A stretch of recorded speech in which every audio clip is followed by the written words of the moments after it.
ในความฝันคือ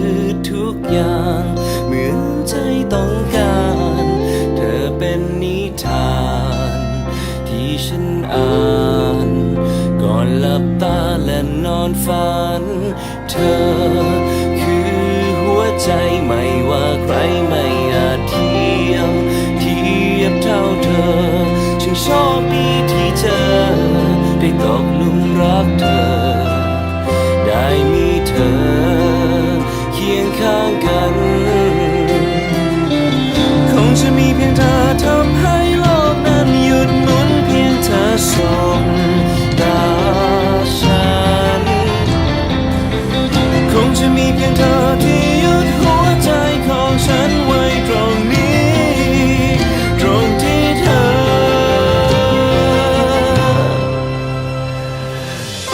เพียงคนเดียวและเพียงเธอที่ต้องการฉันจะทำทุกทางด้วยวิญญาณและหัวใจนั่นคือฉันจะรักเธอไม่ว่าเป็นเมื่อไรสถานใดทางหัวใจฉันมีเธอเพียงคนเดียว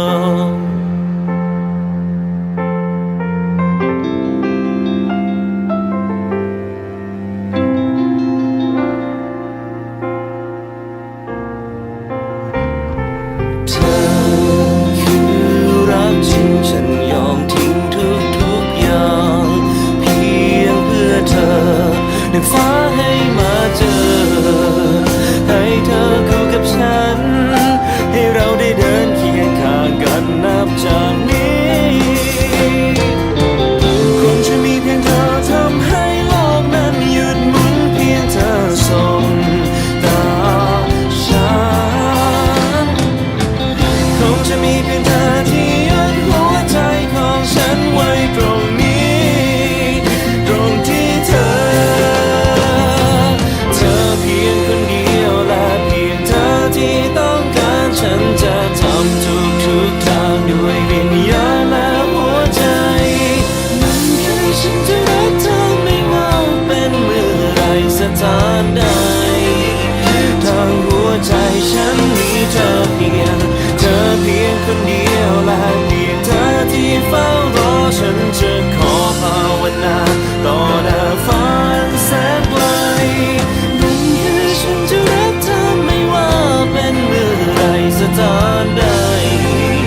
ทางหัวใจฉันมีเธอเพียงคนเดี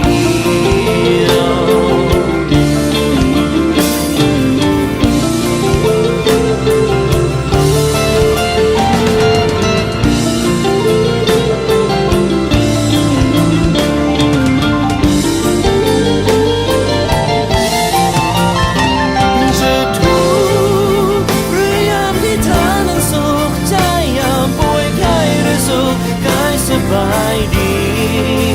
ฉันอยู่ตรงนี้และจะมีเพียงเธอทุกวินาทีจะอยู่ใกล้ไม่ห่างไกลจะเคียงชิดไม่ห่างไปไม่ไปไหน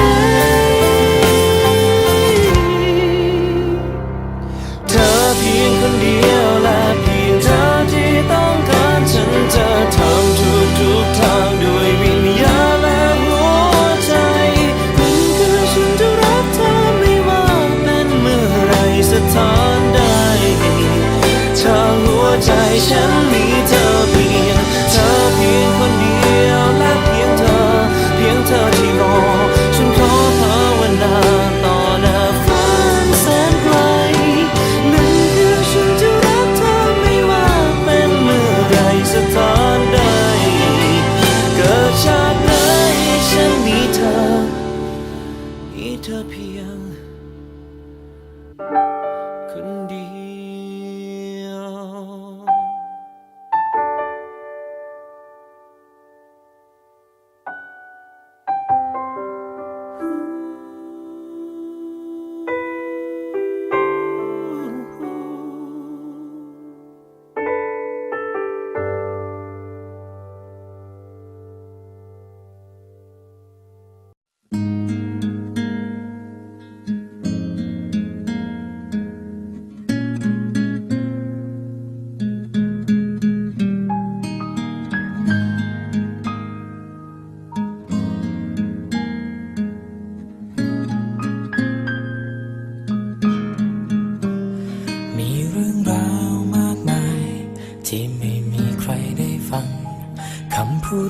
ร้อยพัน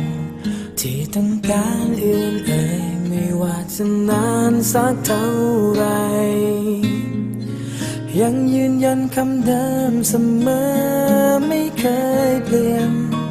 เธอทำให้ฉันรู้และเข้าใจคำว่าสองเราไม่ว่าจะร้อนหรือว่าจะหนาวก็ไม่กลัว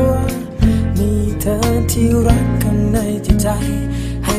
ฉันก้าวเดินต่อไปต่อจากนี้ no เธอและฉันจับมือเคียงกันนับจากนี้ผ่านความเดียวดายที่สองเรานั้นเคยมีเมื่อมีเธอคนที่แสนดีตรงนี้ no มากกว่านั้นยังมีกันและกันมาแค่ไหนไม่เพียงคำว่ารักที่สองเรานั้นเข้าใจรักเพียงเธอและตลอดไป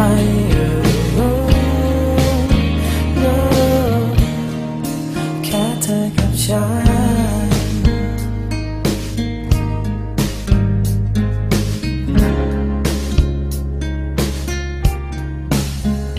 แล้วนับจากนี้ไปทุกเรื่องราวที่ได้ฟังคำพูดทุกถ้อยคำที่คอยย้ำเตือนใจไม่ว่าจะไกลสักเท่าไร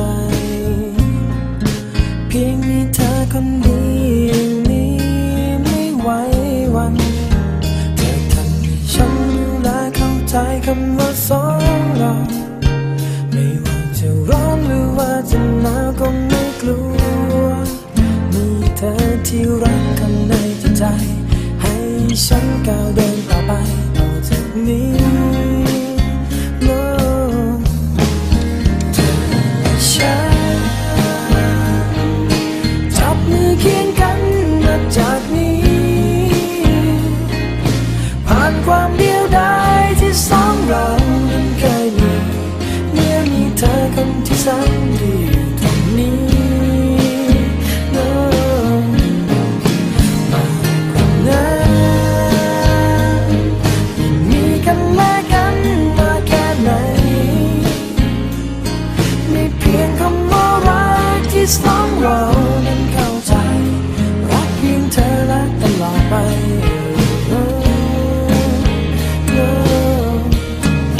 แค่เธอกับฉัน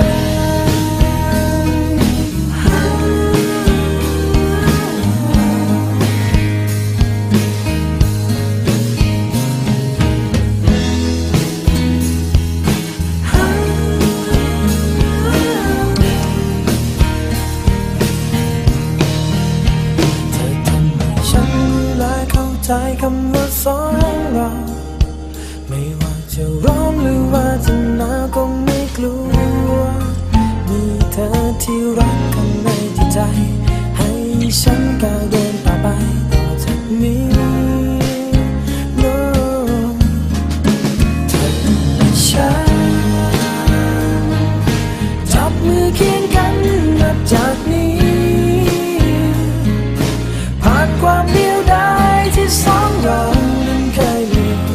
เมื่อมีเธอคนที่แสนดีตรงนี้ no มากกว่านั้นยังมีกันและ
ว่าทุกครั้งที่ผ่านมา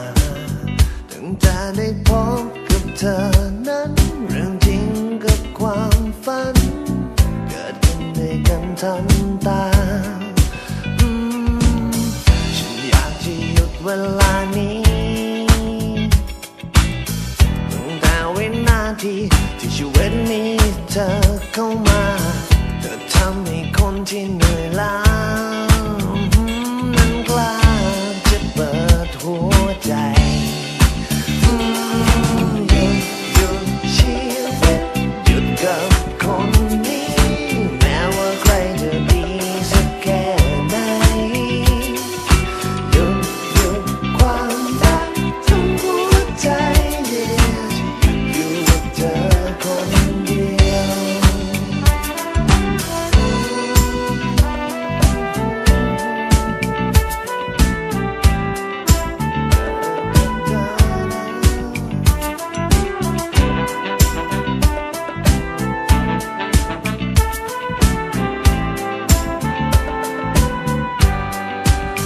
ฉันนั้นรู้ทันทีและรักทันทีเธอคือความโชคดีที่เข้ามาตั้งแต่ได้พบกับเธอนั้นชีวิตความฝันที่เกิดขึ้นตอนลืมตาฉันอยากจะหยุดเวลานี้ตั้งแต่วินาทีที่ชีวิตมีเธอเข้ามาเธอทำให้คนที่เหนื่อยล้านั้นกล้าจะเปิดหัวใจหยุดชีวิตหยุดกับคนนี้แม้ว่าใครจะดีสักแค่ไหนหยุดความรักทั้งหัวใจที่หยุดอยู่กับเธอคนเดียว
ที่มีความวกวน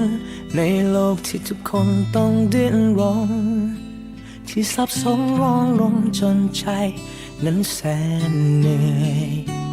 ในโลกที่ค ความทุกข์ท้อใจได้เดินผ่านเข้ามาเรื่อยๆจนบางครั้งไม่รู้จะข้ามไปเช่นไรแต่ยิ่งชีวิตยิ่งผ่านยิ่งได้พบยิ่งเจอกลับทำให้ฉัน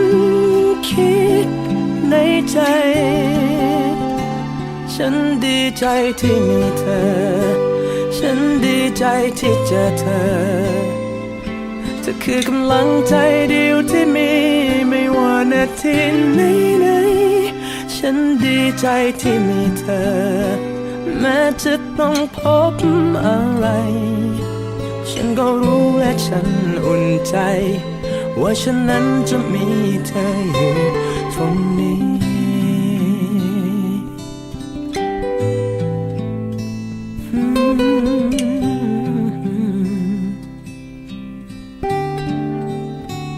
ในอุปสรรคที่มากมายในความหวาดหวั่นที่วุ่นวายในอนาคตในปัจจุบันและอดีตในความเจ็บปวดที่ต้องเจอที่ไม่เคยพ้นไปสักทีแต่ยังไม่รู้พรุ่งนี้ต้องเจอกับเรื่องใดแต่ยิ่งชีวิตยิ่งผ่านยิ่งได้พบยิ่งเจอกลับทำให้ฉันยิ่งคิดในใจฉันดีใจที่มีเธอฉันดีใจที่เจอเธอเธอคือกำลังใจเดียวที่มีไม่ว่านาทีไหนๆฉันดีใจที่มีเธอแม้จะต้องพบอะไรฉันก็รู้และฉันอุ่นใจว่าฉันนั้นจะมีเธออยู่ตรงนี้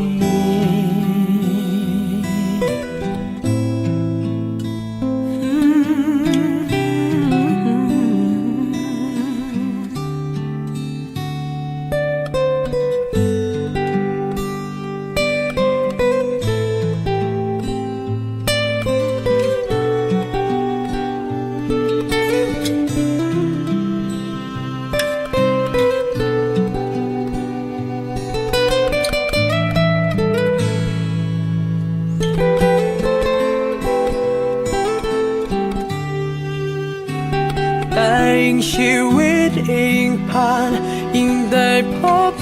ยิ่งเจอกลับทำให้ฉันยิ่งคิดแน่ใจ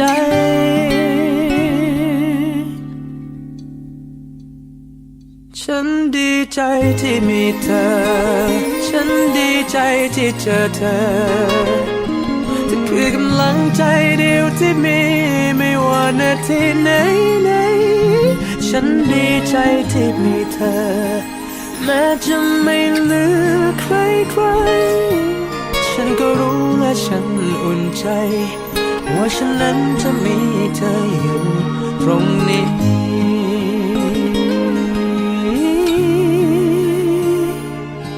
ฉันก็รู้และฉันอุ่นใจว่าฉันนั้นจะมีเธออยู่กับฉัน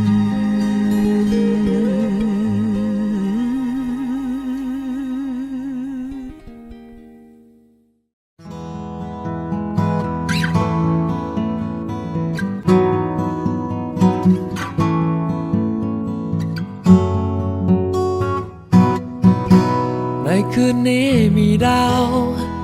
เป็นล้านดวงแต่ใจฉันมีเธอแค่เพียงดวงเดียวสอดประสานสบตาเคียงข้างกันอยากจะขอจูบดาวใต้เงาดวงจันทร์อยู่ไหนบอกเธอที่มาซบลงไออุ่นหัวใจและเธอบอกเธอที่ไปฝันคงสดใสรักอยู่ไม่ไกลจากเธอร้องบอกหัวใจมีเธอหากคืนนี้มีเรา เพียงสองคนอยากจะขออยู่จนแสงดาวจางไปเก็บความรู้สึกดีที่ยิ่งใหญ่ไม่มีแสงแห่งใดสวยดังใจเธออยู่ไหนบอกเธอที่มาซบลงไออุ่นหัวใจและเธอบอกเธอที่ไปฝันคงสดใสรักอยู่ไม่ไกลจากเธอร้องบอกหัวใจมีเธอ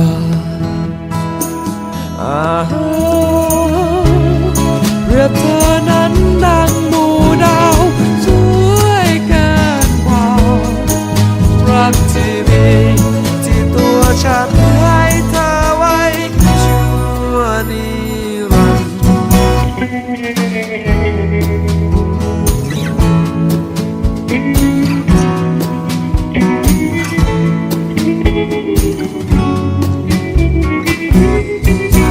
ในคืนนี้มีดาวเป็นล้านดวงแต่ใจฉันมีเธอแค่เพียงดวงเดียวสอดประสานสบตาเคียงข้างกันอยากจะขอจูบดาวใต้เงาดวงจันทร์อยู่ไหนบอกเธอที่มาซบลงไออุ่นหัวใจและเธอบอกเธอที่ไปฝันคงสดใสรักอยู่ไม่ไกลฉันจากเธอร้องบอกหัวใจฉันมีเธอร้องจากหัวใจรักเธอ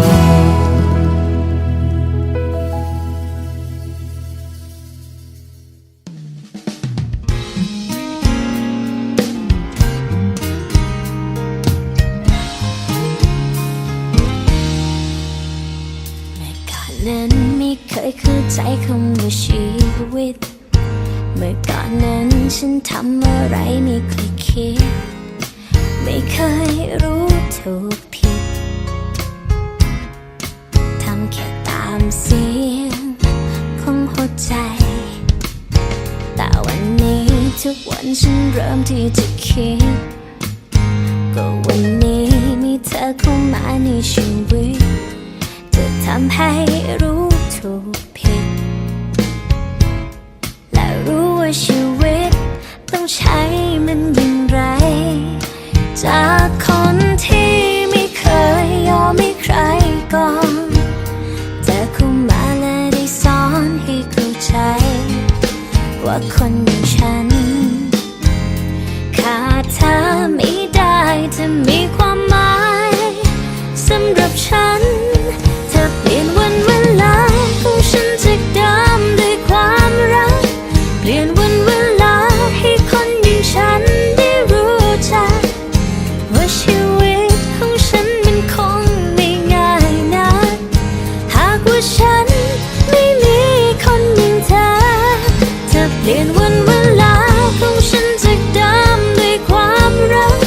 หากไม่มีเธอวันนี้ก็คงไม่รู้จักคำนี้คำว่ารักขอบคุณเธอที่เดินเข้ามาจะไม่ทำให้ไรเธอต้องผิดหวังสิ่งเหล่านั้นฉันทิ้งและวางไว้ข้างหลังจะเป็นฉันคนใหม่ที่รักเพียงแต่เธอจากคนที่ไม่เคยยอมให้ใครก่อนแต่เข้ามาและได้สอนให้เข้าใจว่าคนอย่างฉันขาดเธอไม่ได้จะมีความหมายสำหรับฉันเธอเปลี่ยนวันเวลาของฉันจากเดิมด้วยความรักเปลี่ยนวันเวลาใ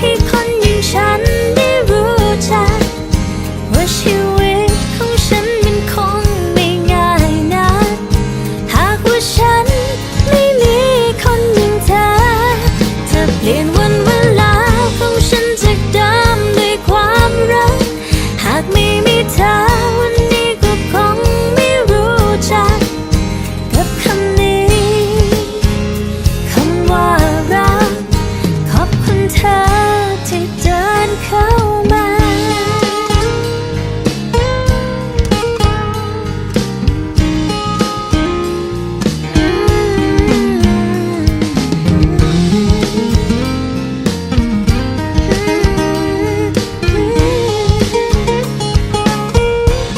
จะเปลี่ยนวันเวลาของฉันจากเดิมด้วยความรักเปลี่ยนวันเวลาให้คนอย่างฉันได้รู้จักว่าชีวิตของฉันมันคงไม่ง่ายนะหากว่าฉันไม่มีคนอย่างเธอจะเปลี่ยนวันเวลาของฉันจากเดิมด้วยความรักหากไม่มีเธอวันนี้ก็คงไม่รู้จักกับคำนี้คำว่ารักขอบคุณเธอที่เดินเข้ามา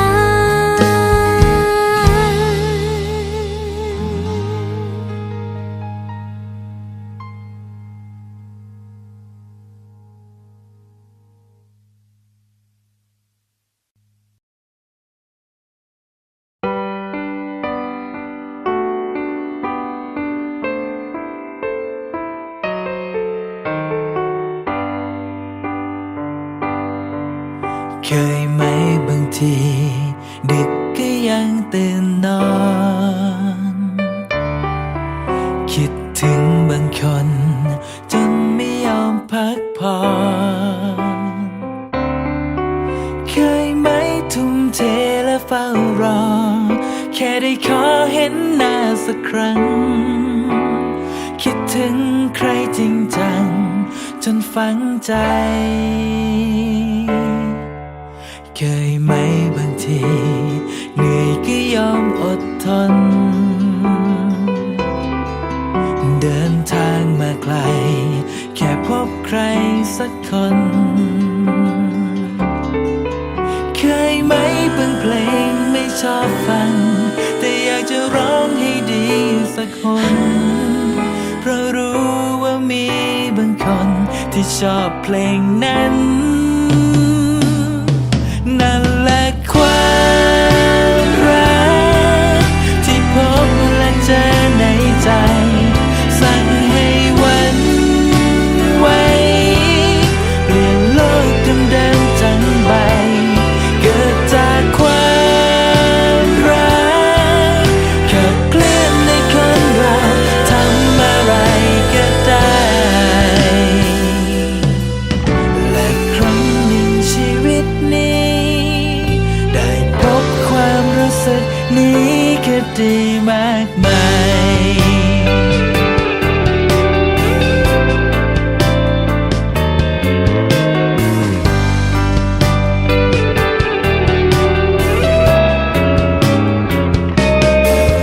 เคยไหมบางที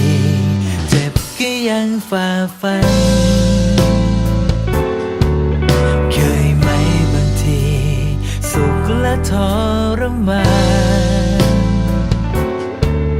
เคยไหมใครทำให้เสียใจแต่เรามองข้ามไปกี่ครั้ง เหตุผลที่ยอมทุกอย่างมาจากไหน นั่นแหละความรักที่พบและเจอในใจสั่งให้หวั่นไหวเปลี่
ากมายเท่านี้ก็ดีมากมาย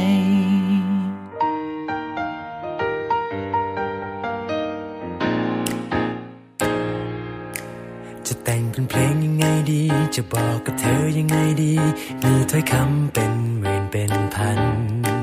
จะใส่ถึงน้องยังไงดีจะสั้นจะยาวยังไงดีจะได้ซึ้ง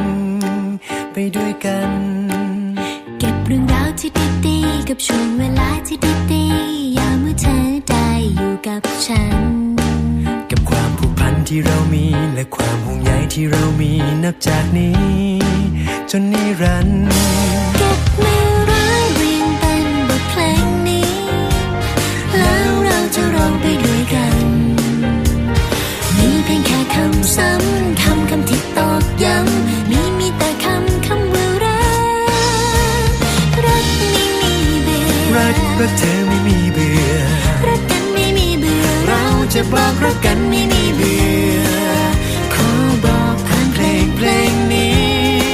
ข้างในใจฉันไม่เคยเบื่อรักไม่มีเบื่อรักเธอไม่มีเบื่อรักกันไม่มีเบื่อแม้จะนานแค่ไหนก็ไม่เบื่อ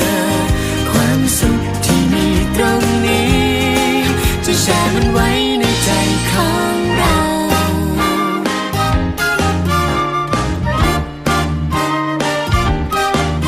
เก็บข้อความที่ดีๆและกำลังใจที่ดีๆสิ่งที่เธอให้เป็นของขวัญความทรงจำที่ดีๆกับเรื่องราวที่ดีๆนับจากนี้จนนิรันดร์เก็บมือร้อยเรียงเป็นบทเพลงนี้แล้วเราจะร้องไปด้วยกันมีเพียงแค่คำซ้ำคำที่ตอกย้ำมีแต่คำว่ารักไม่มีเบื่อรักเธอไม่มีเบื่อรักกันไม่มีเบื่อเราจะบอกรักกันไม่มีเบื่อขอบอกผ่านเพลงนี้ข้างในใจฉันไม่เคยเบื่อรักไม่มีเบื่อรักเธอไม่มีเบื่อรักกันไม่มีเบื่อแม้จะนานแค่ไหนก็ไม่เบื่อความสุขที่มีตรงนี้จะแชร์มันไว้ในใจของเรา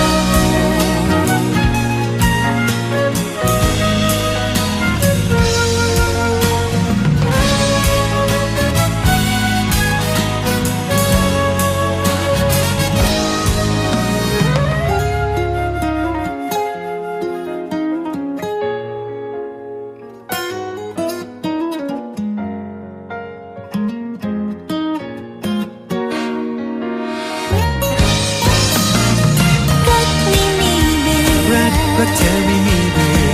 รักกันไม่มีเบื่อเราจะบอกรักกันไม่มีเบื่อเขาบอกผ่านเพลงนี้ข้างในใจฉันไม่เคยเบื่อรักไม่มีเบื่อรักเธอไม่มีเบื่อ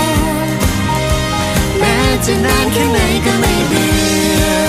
ความสุขที่มีตรงนี้เขาบอกผ่านเพลงนี้ความสุขที่มีตรงนี้จะแชร์มันไว้ในใจของเรา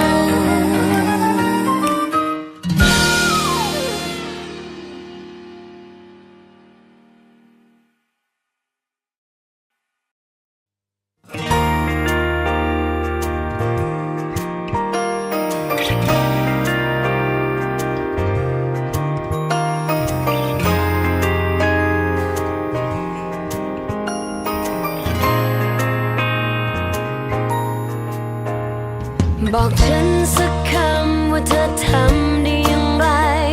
เพราะฉันรู้สึกดีทุกครั้งที่อยู่กับเธอที่จริงนับตั้งแต่ที่เรานั้นรักเธอไม่คิดว่าจะรักได้มากมายเธอรู้วิธีดูแลคนที่ห่วงใยจนฉันแปลกใจความรู้สึกที่ฉันมีเคยรักมากเท่าไรก็ยังรักได้อีกไม่รู้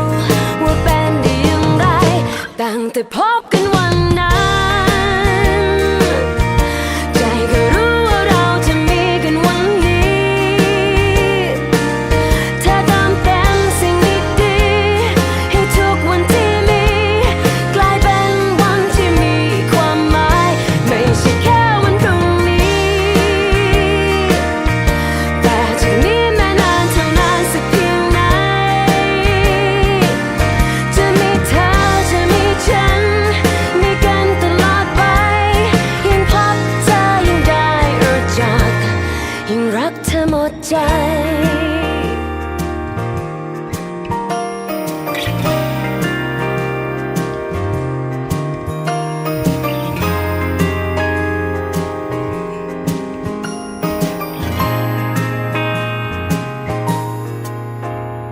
ขอบฟ้าไม่เคยจะเหมือนเดิมเลยสักวัน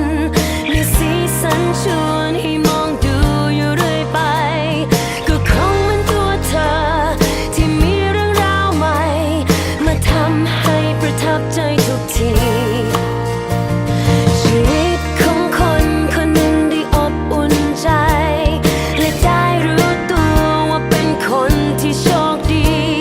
ขอบคุณนะที่ทำให้ทุกนาทีได้มี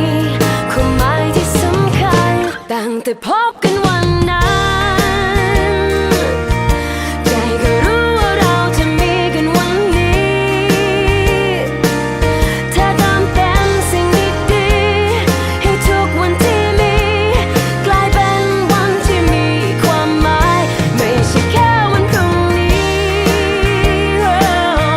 แต่จากนี้แม้นานเท่านานสักเพียงไหนจะมีเธอจะมีฉันมีกันตลอดไปยิ่งพบเธอยิ่งได้รู้จักยิ่งรักเธอหมดใจ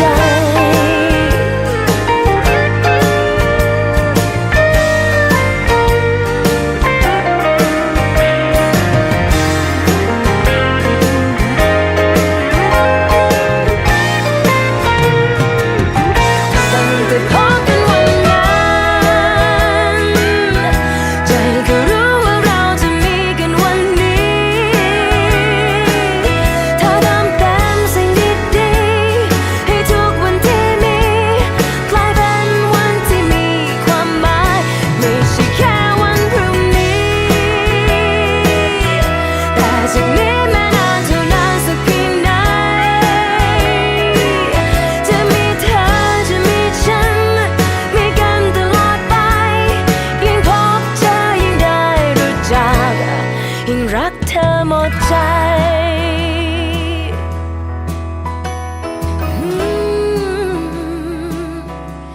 ยิ่งรักเธอหมดใจ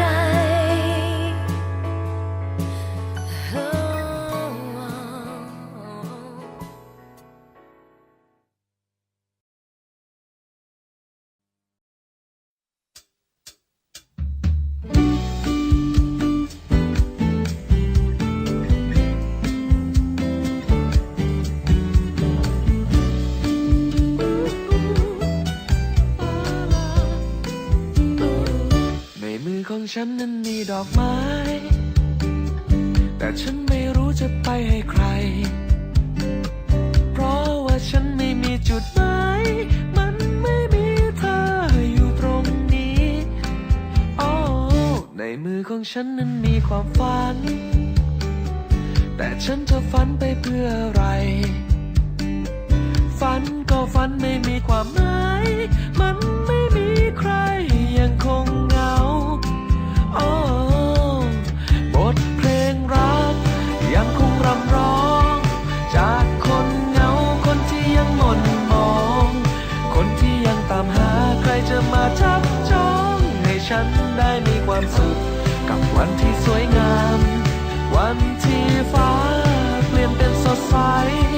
วันที่รักฉันนั้นมีความหมาย วันที่เคยเงียบเหงาจะเป็นวันสุดท้าย หากฉันได้มีเธออยู่ และเดินไปด้วยกันก็ขอให้มีจริง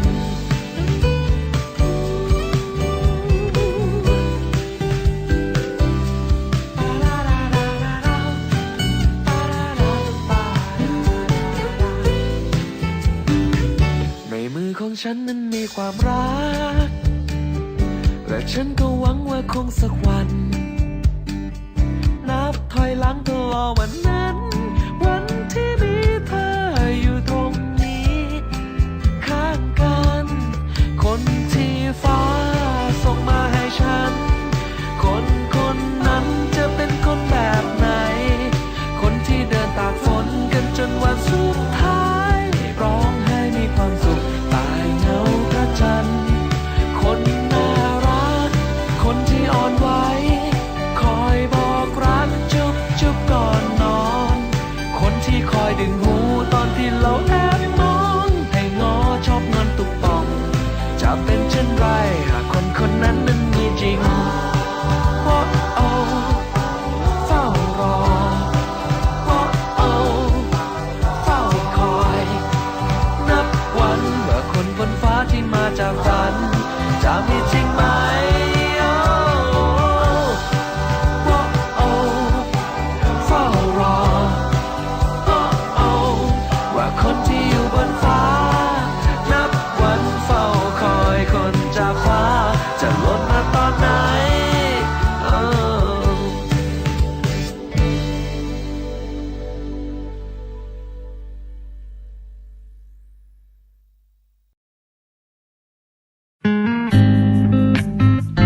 แรกตอนไหนความทรงจำเกิดขึ้นเมื่อไรที่ทำให้เราสองคนเริ่มหวั่นไหวหรือจะเป็นในตอนที่คนต้องนอนเสียใจหรือในตอนที่เราต้องไกลมันทำให้ผมได้รู้ว่าคิดถึงแต่คุณและในตอนนี้ในเวลานี้ล่วงเลยมานานเป็นปีให้ดวงดาวดังเป็นเหมือนพยานว่าขอสัญญาว่าจะรักเพียงคุณว่าจะรักแค่คุณว่าจะรักแค่คุณเท่านั้นนานแสนนานก็จะรักเพียงคุณก็จะรักแค่คุณอยากจะมีแค่คุณคนเดียว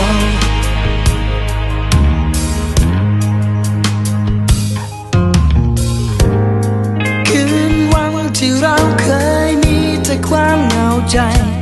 เมื่อมีคุณเข้ามาชิดใกล้ก็อบอุ่นใจดังไฟที่ร้อนตอนเหน็บหนาวและในตอนนี้ในเวลานี้ล่วงเลยมานานเป็นปีให้ดวงดาวดังเป็นเหมือนพยานว่าขอสัญญาว่าจะรักเพียงคุณว่าจะรักแค่คุณว่าจะรักแค่คุณเท่านั้นนานแสนนาน